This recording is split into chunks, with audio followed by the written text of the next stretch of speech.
तो hello students, this is Monika Singh and welcome to my YouTube channel. तो आज हम करेंगे हमारा क्लास 6 का मैथ्स चैप्टर 7 फ्रैक्शंस का एक्सरसाइज 7.1। इसका हमने इंट्रोडक्शन कर लिया है। होप आपको इंट्रोडक्शन समझ में आया होगा। अगर आपने इंट्रोडक्शन नहीं देखा है, इंट्रोडक्शन का वीडियो अगर आपने नहीं देखा है तो पहले जाकर आप इंट्रोडक्शन का वीडियो देखो, उसके बाद में आप किस पे आओ तो एक्सरसाइज 7.1 पे आओ। ओके, तो अब हम आते हैं हमारे एक्सरसाइज 7.1 के ऊपर। अब आप लोग कुछ देख रहे होगे, यहाँ पे क्या देख रहे हो? इतने सुंदर सुंदर फिगर्स। तो किसने बनाया? मैंने बनाया है। क्या आपको कोई है नहीं हेल्प करने लगा, तो मुझे ही बनाना पड़ता है। चलो, तो यहाँ पे आपको कुछ फिगर्स दिख रहे हैं, ठीक है। तो मेरा जो फिगर जो मैंने बनाया वो इतना तो अच्छा नहीं है, थोड़ा ऐसा है। तो वो बोलते हैं ना कि शब्दों पे ना जाके किस पे जाने का, भावनाओं पे जाने का, फीलिंग्स पे जाने का। तो वैसे ही यहाँ पे मेरे ड्राइंग्स में मत जाओ, किस पे जाना आप लोग, तो एक्सप्लेनेशन पे जाना। Okay okay. तो अब हमें क्वेश्चन नंबर 1 में क्या दिया है, तो देखो students, right the fraction representing the shaded portion. यानी कि इसमें हमें क्या करना है? फ्रैक्शन लिखना है। किसका फ्रैक्शन लिखना है? कि जो फिगर में, मतलब जो फिगर्स में जो शेडेड पोर्शन है, यानी कि जिसमें कलर है, उसका आपको क्या लिखना है? तो उसका आपको फ्रैक्शन लिखना है, सिंपल, और कुछ नहीं करना है। ओके, तो देखो स्टूडेंट्स, अभी सबसे पहले इसका मैं यहाँ पे लिख रही हूँ आंसर। सबसे पहले हम क्या, ऐसा डैश बनाने का, क्या बनाने का? डैश। अभी पहले काउंट करने का कि इसमें कितने पार्ट्स है टोटल। ओके, तो कितने पार्ट्स है? 1 2 3 4। कितने पार्ट्स है? 4 पार्ट्स है। तो जो टोटल पार्ट्स होता है उसे हम कहाँ लिखते हैं? ऊपर या नीचे? नीचे। तो हम यहाँ पे क्या लिख देंगे? 4 लिख देंगे। ओके, अब कलर कितने में है? शेड कितने में है? कितने पार्ट्स में शेड है? तो 1 2 2 पार्ट में शेड है, तो उसको आप कहाँ लिखोगे? ऊपर लिख दोगे। आ गया आंसर, यही तो हमारा आंसर है। ओके, नेक्स्ट सेकंड में देखो, तो कितने टोटल पार्ट्स कितने हैं? काउंट करो। तो देखो 1 2 3 4 5 6 7 8 9। कितने पार्ट्स है? 9 पार्ट्स है। तो उसको आप कहाँ लिखोगे? ऊपर या नीचे? तो नीचे। और कलर कितने में है? शेड कितने में है? तो 1 2 3 4 5 6 7 8। 8 में कलर है, तो ऊपर क्या लिख दोगे? 8 लिख दोगे। आ गया आंसर। अब आते हैं हमारे थर्ड पे। थर्ड में देखो, टोटल कितने बॉल्स है? अब इसमें तो बॉल्स बना हुआ है ना, तो कितने बॉल्स है टोटल? तो 1 2 3 4 5 6 7 8। कितने हैं? 8। तो नीचे आप क्या लिखोगे? 8 लिख दोगे। अब कलर कितने बॉल्स में है? कितने बॉल्स में कलर है? 1 2 3 4। 4 में कलर है, तो यहाँ पे क्या लिख दोगे? 4 लिख दोगे। ओके, नेक्स्ट अब हम फोर्थ पे आते हैं। फोर्थ का शेप हमारा बॉल जैसा है, उसमें ऐसे कुछ कट किया है, ठीक है। तो अब यहाँ पे देखो, डैश मार दो। अभी टोटल कितने पार्ट्स है? तो 1 2 3 4। 4 लिख दो नीचे। कलर कितने में है? 1 में, तो यहाँ पे आप क्या लिख दोगे? 1। आ गया आंसर। नेक्स्ट फिफ्थ का देखो, फिफ्थ में टोटल कितने पार्ट्स है? तो 1 2 3 4 5 6 7। कितने पार्ट्स है? 7। तो नीचे क्या लिख दोगे? 7। और कलर कितने में है? तो 1 2 3। 3 में कलर है, तो यहाँ पे आप क्या लिख दोगे? 3। आ गया आंसर। नेक्स्ट अब यहाँ पे सेवेंथ का देखो, तो सेवेंथ में कितने फ्लावर्स बनाए? ठीक है, फ्लावर्स बनाए। तो कितने में फ्लावर्स है? कितने फ्लावर्स है टोटल? तो 1 2 3 4 5 6 7 8 9 10 11 12। कितना है? 12। तो यहाँ पे आप नीचे क्या लिख दोगे? 12। और कलर कितने फ्लावर्स में है? तो 1 2 3। 3 फ्लावर्स में कलर है, तो ऊपर क्या लिख दोगे? 3। ओके, समझ में आ रहा है? ओके, अब यहाँ पे कितनी पेन्स है? अब इसमें पेन बना हुआ है, राइट। तो कितने पेन्स है यहाँ पे? आपको कितने पेन्स दिख रहे हैं? तो 1 2 3 4 5 6 7 8 9 10। तो नीचे क्या आ जाएगा? 10 आ जाएगा। और कलर कितने में है? कलर भी पूरे में ही कलर है, यानी कि ऊपर भी क्या आ जाएगा? 10 आ जाएगा। ओके, नेक्स्ट 8 में देखो, अब इसमें टोटल कितने पार्ट्स आपको दिख रहे हैं? तो देखो 1 2 3 4 5 6 7 8 एंड 9। तो कितने पार्ट्स है? 9 पार्ट है टोटल। और कलर कितने में है? तो 1 2 3 4। कितने में कलर है? 4। तो ऊपर क्या लिख दोगे? 4। नेक्स्ट 9th पे आ जाओ। अब ये फूल की कलियां हैं। कितनी कलियां हैं? तो 1 2 3 4 5 6 7 8। 8 कलियां हैं, तो 8 को नीचे लिखोगे। कलर कितने में है? कितनी कलियां में कलर है? 4 कली में कलर है ना, कलियां जो भी है। तो 4 में है 1 2 3 4। तो ऊपर क्या लिख दोगे? 4। अब यहाँ पे कुछ टेडी बेयर बटरफ्लाई सेट बना है, राइट। तो इसमें देखो कितना पार्ट है। अब यहाँ से सीधा लाइन गया है, तो ये एक पार्ट, ये 2 पार्ट। कितना पार्ट है? 2 पार्ट है। यानी कि यहाँ पे क्या लिख दोगे 2, और कलर पूरा ये एक पार्ट में है तो यहाँ पे क्या लिख दोगे 1। तो आ गया हमारा आंसर। तो होप स्टूडेंट्स ये बहुत इजी था ना क्वेश्चन नंबर 1। तो होप आपको क्वेश्चन नंबर 1 समझ में आया होगा। तो अब हम आते हैं हमारे नेक्स्ट क्वेश्चन यानी क्वेश्चन नंबर 2 के ऊपर। तो स्टूडेंट्स हमारा नेक्स्ट क्वेश्चन है क्वेश्चन नंबर 2। अब क्वेश्चन नंबर 2 में क्या दिया है देखो students, colour the part according to the given fraction. अब ये करने में आपको बहुत मजा आएगा, क्यों पता है? क्योंकि इसमें आपको क्या करना है, कलर करना है। इसमें आपको ना फ्रैक्शन लिखना है ना कुछ सॉल्व करना है, बस खाली क्या करना है तो कलर यानी कि शेड करना है। ओके, तो देखो अब जैसा हमने क्वेश्चन नंबर 1 में हमने क्या किया था, फ्रैक्शन लिखा था। कैसे फ्रैक्शन लिखा था? तो जितने पार्ट्स थे, जो टोटल पार्ट्स थे उसको नीचे लिखा था, और जितने में कलर था, जितने में शेड था, उस नंबर पार्ट को हमने ऊपर लिखा था, राइट। इसमें हम क्या करना है, इसमें हमें फिगर्स दिए हुए हैं, यस, इसमें हमें फ्रैक्शन भी दिया हुआ है। तो अभी इसमें देखो टोटल फ्रैक्शन जो नीचे रहता है वो क्या रहेगा, टोटल फ्रैक्शन, मतलब कि उतना सॉरी टोटल पार्ट्स रहेगा, ठीक है। तो उतना पार्ट्स वो फिगर में होगा। अब यहाँ पे नीचे क्या लिखा है, 6 लिखा है, तो यानी कि ये फिगर में 6 पार्ट होंगे टोटल। तो देखो 1 2 3 4 5 6 पार्ट है, यस। अब ऊपर में क्या दिया है, 1, यानी कि जो नंबर ऊपर में दिया है उतने पार्ट में आपको क्या करना है, तो कलर करना है यानी कि शेड करना है। ओके, तो देखो अब 6 तो टोटल है, वो तो हमें पता है टोटल पार्ट 6 है। ऊपर कितना दिया है, 1। तो इसमें से अपने मन का कोई भी पार्ट में आप क्या कर लो, तो कोई भी एक पार्ट में आप शेड कर दो यानी कि कलर कर दो। तो चलो इसको मैं यहाँ पे से कर देती हूँ। यहाँ पे मैंने क्या कर दिया, शेड कर दिया, बस इतना ही करना है। अब यहाँ पे भी देखो टोटल पार्ट कितना होगा, 4। तो 4 पार्ट है, 1 2 3 4, यस। अपने को कलर कितने में करना है, 1 में। यहाँ पे ऊपर 1 लिखा है ना, तो बस कभी एक पार्ट में कलर कर दो, ऐसे शेड कर दो मतलब। ओके, नेक्स्ट अब 1/3 टोटल पार्ट कितना है, 3 है, 1 2 3। कलर कितने में करना है हम लोग को, 1 में करना है, तो कोई एक में कलर कर दो। ये या मजा आ रहा इधर तो, वो हो गया। ओके, नेक्स्ट अब यहाँ पे हमें सर्कल में दिया है, राइट। टोटल कितना पार्ट है, तो नीचे 4 लिखा है, तो 1 2 3 4, यस। कलर कितने में करना है, 3, कोई भी 3 पार्ट में कलर कर दो।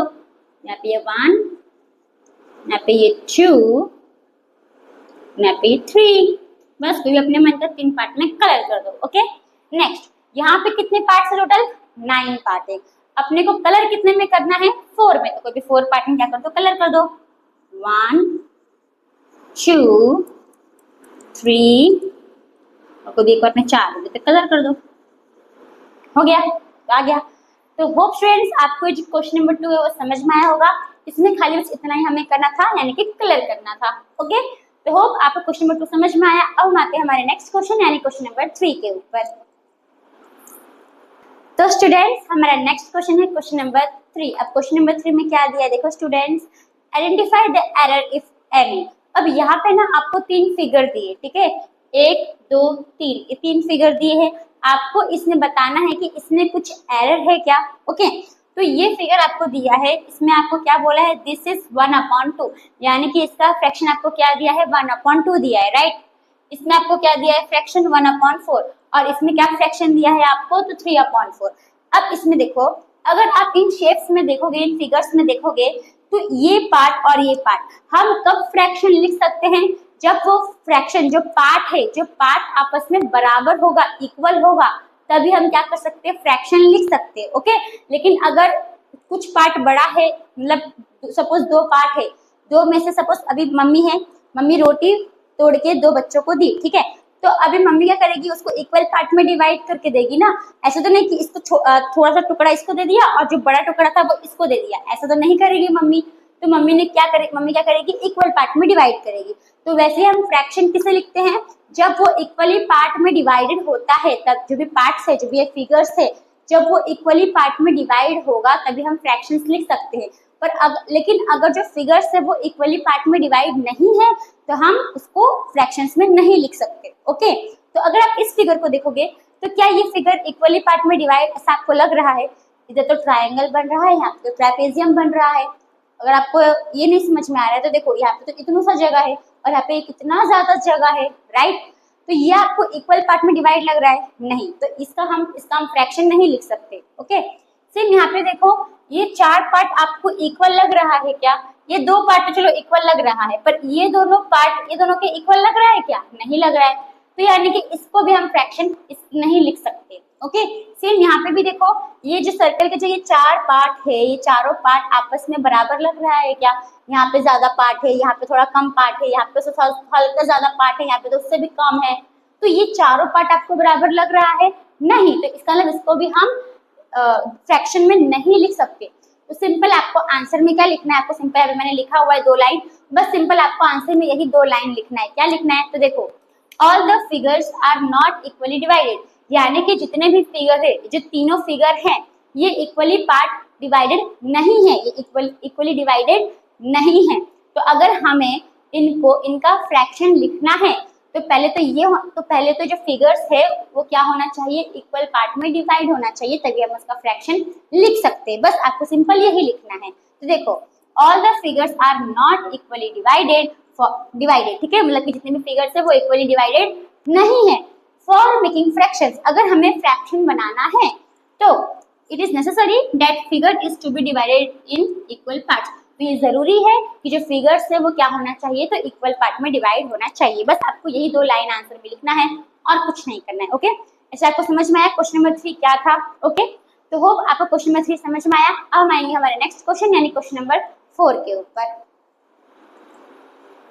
तो स्टूडेंट्स, अब हम करेंगे हमारा क्वेश्चन नंबर 4। अब क्वेश्चन नंबर 4 में क्या बोला है देखो, तो what fraction of a day is 8 hour, यानी कि एक दिन का 8 आवर यानी कि 8 घंटे का हमें क्या निकालना है? फ्रैक्शन निकालना है। ओके, तो ठीक है।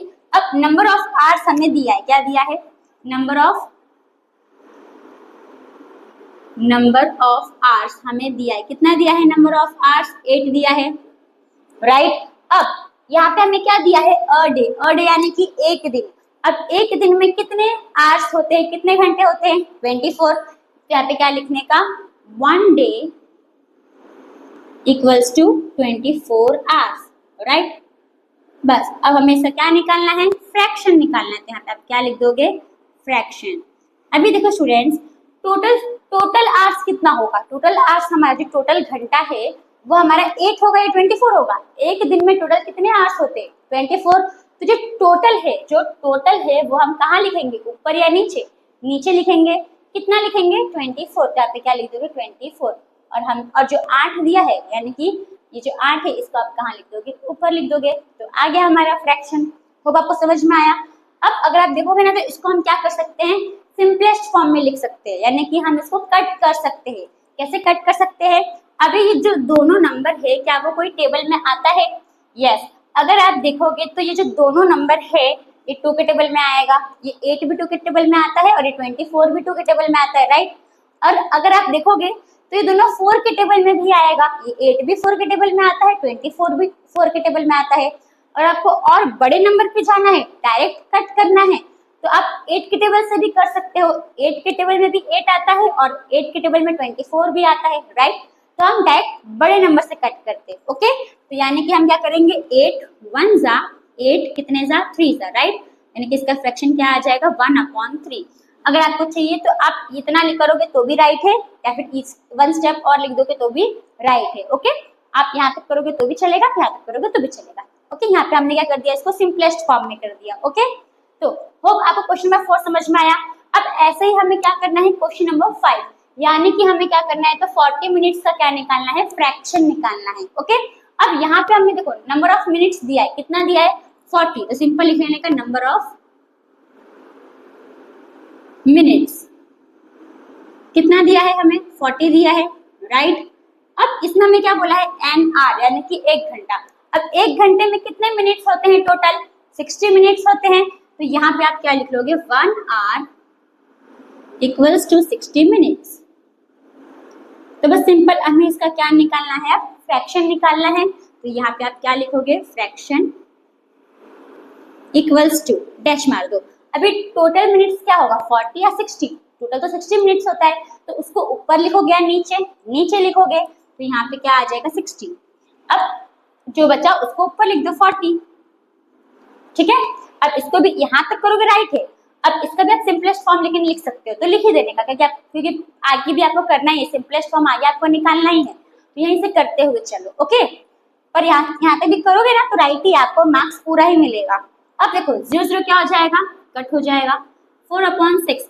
अब ये दोनों कोई टेबल में आता है, यस 2 के टेबल में आता है, तो 2 2 जा 2 3 जा, तो आंसर क्या आ जाएगा 2/3। खत्म, सिंपल। अगर आपको चाहिए तो आप यहाँ पे एक लाइन और लिख सकते हो, देयरफॉर द फ्रैक्शन इज 2/3। फिर यहाँ पे भी आप लिख सकते हो देयरफॉर द फ्रैक्शन इज 1/3। खत्म, ठीक है। तो फ्रेंड्स, आपको question number 4 and question number 5 समझ में आया। तो बाकी के जो सम्स है, जो क्वेश्चन है, वो हम नेक्स्ट वीडियो में करेंगे, ओके। तो आपको क्वेश्चन नंबर 5 तक समझ में आया, तो थैंक यू फॉर वॉचिंग।